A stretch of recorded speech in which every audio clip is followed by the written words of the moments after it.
পঞ্চায়ত নিৰ্বাচনৰ প্ৰথম পৰ্যায়ৰ নিৰ্বাচনৰ মাজতে এটা পথক লৈ ৰাইজৰ উত্তাল প্ৰতিবাদ। বঙাইগাঁও জিলাৰ পূৰ্বৰ দক্ষিণ বৈতামাৰী গাঁও পঞ্চায়ত আৰু বৰ্তমানৰ ধনতোলা গাঁও পঞ্চায়তৰ অন্তৰ্গত ঢাকানাবাৰী গাঁৱত এই প্ৰতিবাদ। ঢাকানাবাৰী ৫ নং ৱাৰ্ডৰ সদস্য আলিমুদ্দিন শ্বেখৰ বিৰুদ্ধে এই প্ৰতিবাদ। নিম্নমানৰ পথ নিৰ্মাণ কৰি দুৰ্নীতি কৰাৰ অভিযোগ ৰাইজৰ। পথ নিৰ্মাণত জড়িত শ্ৰমিকক প্ৰাপ্য মজুৰি নিদিয়াৰ অভিযোগ শ্ৰমিকসকলৰ। বঙাইগাঁও জিলা প্ৰশাসনক অৱগত কৰাৰ পিছতো জিলা প্ৰশাসনে কোনো গুৰুত্ব নিদিয়াৰ অভিযোগ স্থানীয় ৰাইজৰ। আনহাতে দুৰ্নীতিৰ অভিযোগ উত্থাপন কৰা ৱাৰ্ড সদস্য আলিমুদ্দিন শ্বেখে পুনৰবাৰ পঞ্চায়ত নিৰ্বাচনত প্ৰতিদ্বন্দ্বিতা কৰাক লৈ ৰাইজৰ ক্ষোভ। পথটো পুনৰ নিৰ্মাণ কৰি যাতায়াতৰ বাবে সুচল কৰিব লাগে আৰু শ্ৰমিকসকলৰ প্ৰাপ্য মজুৰি অনতি পলমে আদায় কৰিব লাগে। নেরেঙ্গার কবাদের বাড়ির পাশে আমরা কাম করছি। আলিম ভোটের দ্বারা ছিল 4 বছর হইল।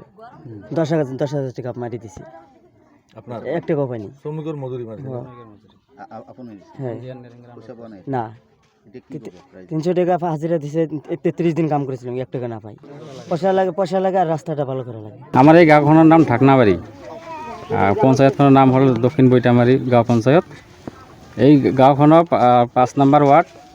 এই 5 নম্বৰ ৱাৰ্ডত আমাৰ গাঁৱৰ মেম্বাৰ আছিলে আলিমুদ্দিন শ্বেখ। তেখেতৰ আণ্ডাৰত আমাৰ 8,72,000 এটা নেৰেঙ্গাৰ স্কিমৰ কাম হৈছিল।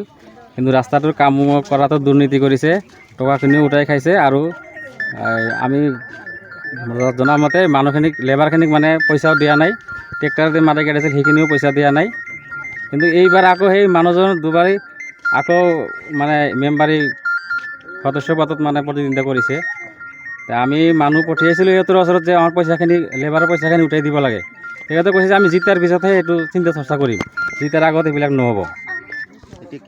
এতিয়া আমি দাবী জনাইছোঁ আপোনালোকৰ জৰিয়তে, আমি ওপৰমহলৰ দাবী জনাইছোঁ যে এই মজুৰি পইচাখিনি মানে প্ৰাপ্য পইচাখিনি যেন উঠাই দিয়ে আৰু ৰাস্তাটো যাতে ভালকৈ কাম কৰাই দিয়ে, এইখিনি আমাৰ দাবী। চাপৰৰ পৰা ভাৰ্গৱ দাসৰ ৰিপৰ্ট, এনি ভাৰত 24।